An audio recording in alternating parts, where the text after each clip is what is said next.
Bom, mas para mim é um motivo de muita alegria estar com vocês mais uma noite, né, onde eu estive aqui, foi maravilhoso, uma bênção.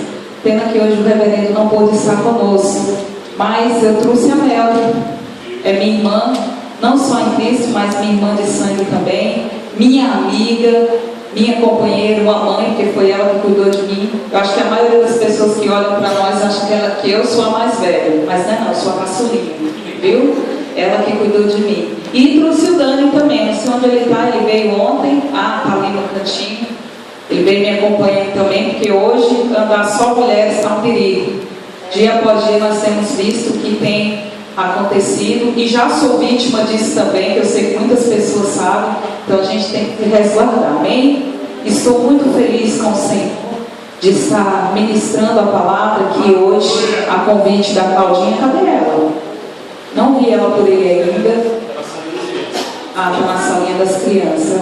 Vem, pastora, vem, eu mulher, não estou podendo ministrar agora não. O diabo tem lutado muito contra a minha saúde, irmãos, porque ele sabe que é a única maneira de me parar, né, de parar o ministério do reverendo também, porque somos uma só carne. Mas para a glória de Deus estamos de pé, porque que ainda que caiamos não ficaremos prostrados, porque temos um Deus que nos sustenta, que nos levanta com a destra da sua justiça, amém?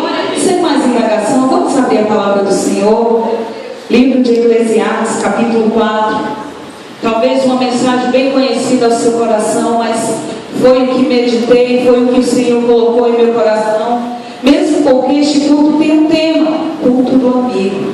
E muitas pessoas hoje têm esquecido o verdadeiro valor de uma alma, o verdadeiro sentido de um amigo. Muitos usam até aquela frase que diz assim: amigo? Amigo o quê? Amigo é só Jesus. Mas hoje nós vamos interpretar de uma forma diferente, amém? Eclesiastes capítulo 4, todos encontraram? Estou vendo algumas pessoas procurando. Enquanto vocês procuram, quero agradecer de coração, sinceramente, pastora Catiane.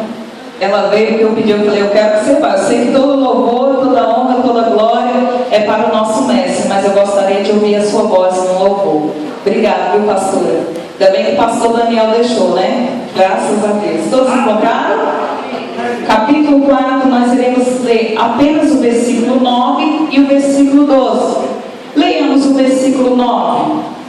Melhor é serem dois do que um, porque tem melhor paga do seu trabalho. Verso de número 12. Se alguém quiser prevalecer contra um, os dois lhe resistirão. O cordão de 3 dobras não se arrebentará com facilidade. Eita glória! Coloque a mão sobre o seu coração, coloque a sua Bíblia de lado. Neste momento de oração você vai pedir ao Pai, ao Filho e ao Espírito Santo que adentre as portas do seu coração. Eu sei que você já louvou, que você já adorou ao nome do Senhor, porque o louvor ele tem um poder tremendo de mover o coração de Deus. Mas eu aprendi que a hora da palavra de Deus é a hora da resposta de Deus naquilo que precisamos. É a hora da resposta de Deus para o interior da nossa alma, para o nosso coração. Peço a Ele que neste momento de oração, Ele possa abrir as janelas do céu em direção ao seu clamor, Ele possa te dar respostas de oração, Ele possa falar tremendamente na sua intimidade. Olha aí, Deus poderoso, estamos bem diante a tua face, ó Deus fiel, a buscar a beleza da tua santidade, ó Pai, através do nosso clamor, através da nossa oração, Pai, porque a tua palavra diz que a oração ela é a chave da vitória, que a oração pode muito em seus efeitos. Meu Pai, então oramos a Ti, que esta palavra, Senhor, ao ser ministrada, ela não volte vazia, mas tenha poder de purificar a nossa alma, tenha poder de lavar o nosso coração, e verdadeiramente, Senhor, sentimos a majestade da Tua resposta, sentimos, ó Pai, a resposta pelos planos que temos feito, porque sabemos que a resposta ela vem do Teu trono aos nossos corações. Por isso, Senhor, que neste momento eu venha diminuir e a Tua graça se manifeste no meio da Tua igreja, em nome de Jesus. Você pode aplaudir o nome do Rei? Se assente, por gentileza. Aleluia. Irmãos, diante da palavra de Deus, ao me curvar diante do Senhor, esta foi a mensagem que Ele colocou sobre o meu coração: que é melhor serem dois do que um, que é melhor andar em comum acordo do que sozinho. Livro de Gênesis, capítulo 2, a partir do verso 18, o Senhor, Ele narra, aleluia, através do seu profeta, uma história muito tremenda acerca da solidão. Ele fala que não é bom que o homem viva só, aleluia, não é bom que o homem seja em profunda solidão, porque até os animais do campo da terra, o Senhor criou um companheiro. E quando estou falando de companheirismo, não estou falando apenas no matrimônio, no casamento, onde o homem tem uma esposa preparada e a esposa tem um homem preparado. Não, não. Estou falando no decorrer do nosso dia a dia. Estou falando no decorrer da nossa caminhada, na jornada da nossa fé. Ora, porque a Bíblia nos ensina que existem amigos que são mais chegados do que irmãos. A Bíblia também nos ensina no livro de Provérbios, no capítulo 17, sabe o que? Em todo tempo amo o amigo, e na angústia nasce o irmão. Quando a Bíblia nos ensina que devemos ter um companheiro, a Bíblia está nos ensinando que devemos colocar de lado a solidão, que precisamos ter pessoa ao nosso redor, pessoa ao nosso lado, para que possa travar batalhas junto conosco. E quantos estão doentes nos dias de hoje? Quantos estão com o coração despedaçado, com a alma ferida, porque foi oprimido por uma amizade? Mas sabe, irmãos, eu entendo o sofrimento da humanidade hoje. Eu entendo que muitas pessoas têm olhado para si e têm visto a pessoa do seu lado, não como um amigo, mas como um adversário. Sabe por quê? Porque não sabe ter uma amizade sadia, uma amizade preparada pela alma. Muitos se achegam com amigos. Sabe aquela história? Uma vez o reverendo, numa ministração, ele falou algo tremendo, e eu guardei aquilo no meu coração. Ele falou o poder que tinha uma grande amizade, baseado na palavra de Deus. E eu me lembro que naquela mesma semana que ele havia pregado aquela mensagem tão tremenda, aconteceu algo comigo. Havia uma pessoa que eu amava muito, que eu gostava de conversar com ela, e eu fui decepcionado por essa pessoa. E lá dentro da minha casa tem uma banheira, até hoje ela está lá, e todas as vezes que eu ficava oprimida, eu entrava dentro dela e começava a chorar. E ele entrou lá dentro do banheiro e falou assim para minha mãe: sabe por que isso tem acontecido com você? Eu falei: não sei. Uma coisa eu sei te dizer: eu não confio em mais ninguém. Eu não confio porque não existe pessoas retas, não existe pessoas sinceras. Ele falou: engano seu. O maior erro das pessoas hoje é porque eles não sabem diferenciar o valor de uma grande amizade. Quando a Bíblia se refere que amigo é só Jesus, a Bíblia está sendo reta e sincera. Mas quando a Bíblia diz que é bom que sejam dois, porque se um cair, o outro vai erguer, a Bíblia está dizendo: não viva em solidão. Ele falou assim para mim: vamos analisar a nossa casa. Existe uma sala, uma cozinha, um banheiro, uma área de serviço, existe o seu quarto. Aí ele me fez uma pergunta muito tremenda. Ele falou bem assim: de todos os cômodos da sua casa, aonde se encontra a sua intimidade? E eu já fiquei: mas o que esse homem está falando? Ele me responda. Eu falei: no meu quarto, é claro, né? Ele: essa é a chave. A sala da sua casa é um lugar de recepção. A sala da sua casa é o local onde você recebe todas as pessoas, sejam elas boas, sejam elas ruins, seja ela com um passado negro ou com um passado tremendo, mas a sala é o lugar da recepção. O quarto não, meu querido. O quarto é o local onde há as suas maiores intimidades, seja com o seu companheiro, se você for casado, seja com a sua pessoa em si, ou até mesmo com o seu travesseiro. Dentro do seu quarto existem coisas que ninguém sabe, apenas eles ali, os móveis, o travesseiro e etc e tal. Resumindo, o Pai, o Filho e o Espírito Santo. Mas aí qual é onde está o maior erro? É porque a visita vem em vez de nos recepcionar Ele na sala, trazemos para o nosso quarto. E quem entra dentro do nosso quarto conhece todas as nossas intimidades. Quem entra dentro do nosso quarto conhece a intenção do nosso coração, conhece os mistérios mais escondidos. E eu ainda não tinha entendido. Ele resumindo ali: as pessoas, inclusive você, tem sofrido porque não aprendeu a diferenciar uma verdadeira amizade. As pessoas têm sofrido porque têm confundido a amizade com liberdade, têm confundido o verdadeiro irmão com alguém com intimidade. Não é assim. Intimidade é só com o Senhor Deus. Só Ele conhece a intenção do teu coração. Sabe por quê? Porque a palavra de Deus diz no livro de Jeremias capítulo 17 que impuro e imperfeito, oh meu querido, impuro e mais perverso do que todas as coisas é o coração. Mas existe um Deus, este Deus que nos sustenta e nos levanta. Ele conhece a tua intimidade. Ele conhece o mais profundo do teu coração. Não há como fugir nem para a direita nem para a esquerda, porque o seu Deus te conhece. E as pessoas que estão do seu lado, ela não te conhece como o Senhor. Ela vê a sua aparência, mas Deus, Ele vê a intimidade do teu coração, meu querido. A igreja tem sofrido, o homem de Deus, a mulher de Deus tem padecido na solidão. Ele tem ousado, ele tem visto aquela pessoa que está ao seu lado não como um amado em Cristo Jesus, mas ele tem visto aquela pessoa como o principal inimigo da sua alma. Às vezes ele tinha até uma amizade profunda com aquele irmão, com aquela irmã, e por causa da decepção com um, ele generalizou a situação e agora ele vive em solidão. E se fala meias verdades. E se está próximo, são proximidades poucas. Meus queridos, eu quero que você entenda uma coisa.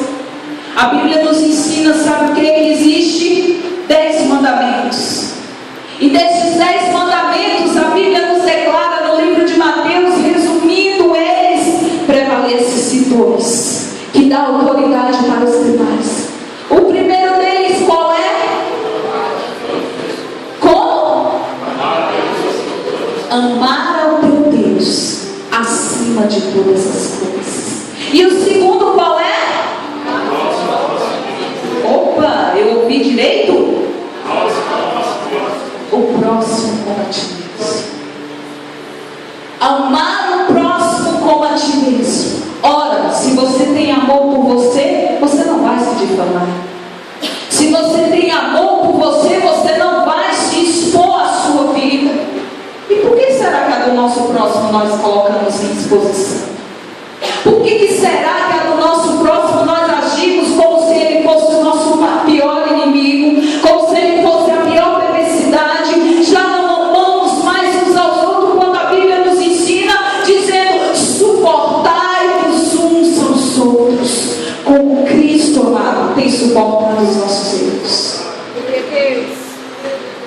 Sabe o que acontece? Imagine você, se no momento de confissão dos seus pecados, se no momento de adversidade da tua vida você falha diante de Deus e agora você precisa se confessar a Ele e Ele vira as costas para você, o que não vai acontecer? Deus não é assim. Quando nos prostramos mediante a beleza da sua santidade, logo Ele se volta para nós. E o que temos feito com a imagem e semelhança dele que está ao nosso lado? Temos o tratado como um criminoso. Quando a Bíblia nos ensina que devemos suportar uns aos outros. Quando a Bíblia nos ensina que devemos cuidar daqueles que são mais fracos na casa de Deus. Porque, ora, nem todos estão vivendo de fé em fé como eu e você. Nem todos que estão na casa de Deus estão com os pés firmes na rocha. Muitas das vezes ele está começando a crescer. Opa, peraí, pastora, ele já tem mais de 20 anos que está na igreja e ele continua sendo um falso e um linguarudo. Ele não tem a estabilidade que você tem. Talvez ele é velho na fé, mas ele não tem o compromisso que você tem. A Bíblia manda que você deve suportar ele. Você deve tratar com amor. Você deve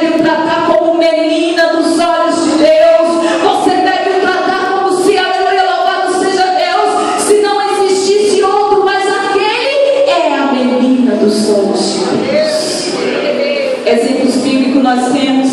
Olha a situação de Saul e Davi.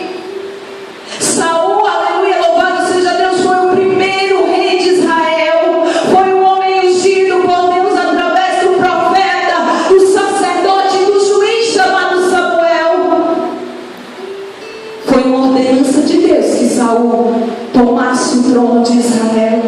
E a Bíblia diz que no decorrer da caminhada de Saul, ele começou a se vandear. Como Deus já não era o centro das atenções, agora ele era conhecedor, mas estava falhando como rei. E aí o que Deus faz? Chama Samuel. Tu, Samuel, que é o meu sacerdote, é o meu juiz, é o meu profeta, tu vais para onde eu vou te mostrar um novo rei para ser o rei de Israel. E assim Samuel faz. E a Bíblia nos declara que quando Saul, quando ele descobre que Deus, aleluia, louvado seja Deus pela desobediência dele, agora o estava rejeitando como rei, o que Saul faz? Começa a perseguir o novo rei. Ele começa, aleluia, a perseguir a Davi, o jurando de morte. E a Bíblia nos declara que por 2 vezes o Senhor dá a oportunidade a Davi que tire a vida de Saul. Mas o que acontece? Deus dá a oportunidade, mas não permite a execução. Sabe por quê? Quais foram as palavras de Deus para Davi? Espera aí, ele não é mais o meu rei, eu rejeitei, mas isso não tira dele a unção que eu tenho. Ele pode ser rejeitado, mas havia uma unção que estava sobre ele. E Davi, mesmo com toda a glória que Deus havia separado, agora seria o novo rei de Israel. Isso não lhe dava direito de tocar na vida de Saul. Então, meu querido, não se engane. Os dias atuais é da mesma forma. O irmão, ele pode estar passando por adversidade, ele pode estar, aleluia, no mais terrível situação com Deus, mas isso não lhe dá o direito, nem ao menos de tocar no nome do ungido do Senhor. E é bíblico: não ficará pedra sobre pedra. Não há nada que não seja acontecido aqui nessa terra que não haja juízo da parte de Deus. Se coloque na posição, meu querido. Se coloque na posição daquela pessoa.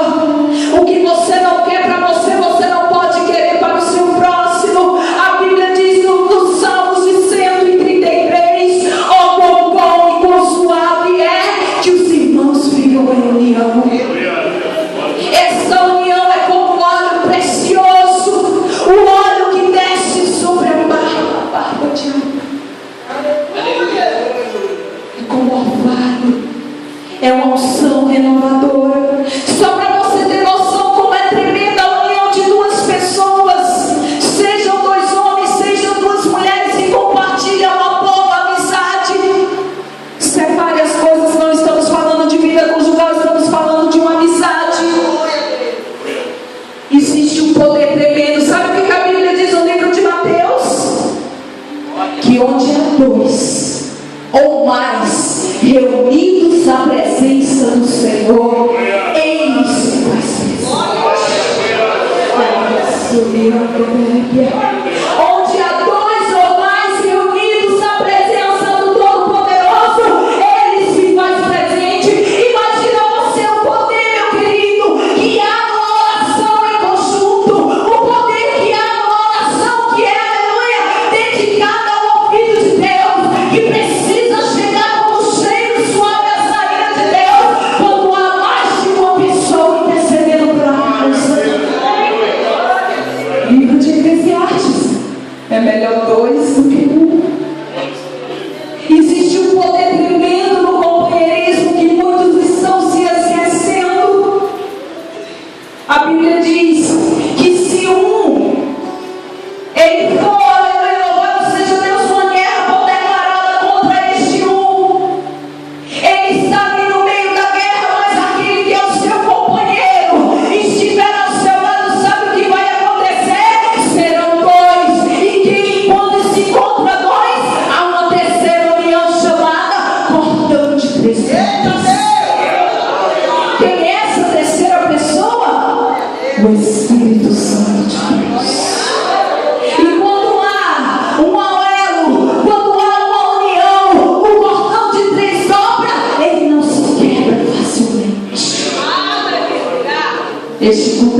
lá do culto do amigo, existem amigos mais chegados do que o próprio irmão. Deus está mostrando, quando Deus colocou este propósito no coração daqueles que assim o fizeram, Deus está mostrando o poder da unidade. Deus está querendo demonstrar para mim e para você a diferença daquele que vive em solidão, que está sozinho, para aquele que está acompanhado. Não há inferno, não há potestade que possa resistir à união, meu querido. Não se deixe ser levado pela voz do seu opressor. Não se deixe ser levado pelas falsas mentiras de Satanás, onde ele coloca um contra o outro. Sabe por que Satanás faz esse tipo de discórdia dentro da igreja? Porque ele sabe quão grande e quão forte é o poder da união quando dois crentes se reúnem ou mais. É tremendo. Por que você acha que nos dias atuais há divisões de igreja? Há divisões de pastores que outra hora era uma bênção e agora dividiu o ministério, uns foram para um lado e outros foram para o outro. Isso é geral, é em todos os lugares.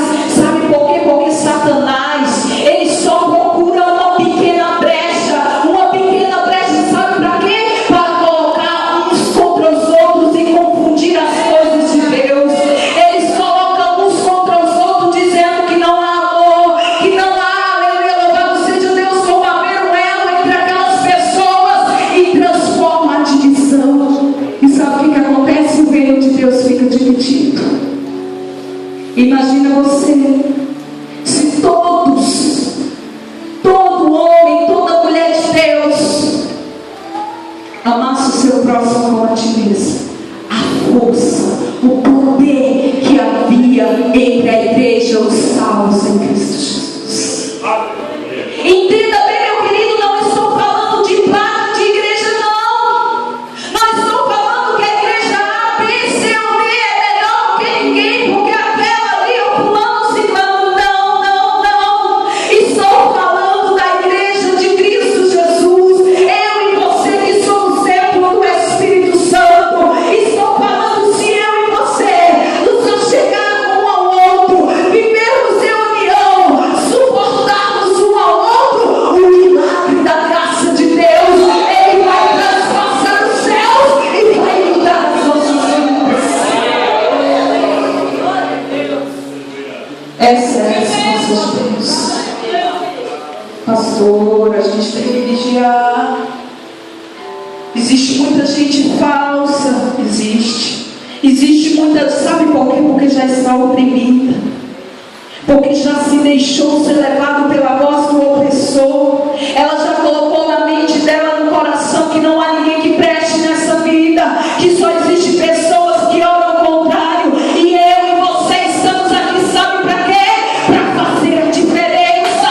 Porque Cristo, ele é o diferencial das nossas vidas, e ele precisa ser o diferencial na vida daquele que está. Ele merece ser tratado com palmas. Pode ser mais forte, mais forte, mais forte, mais forte.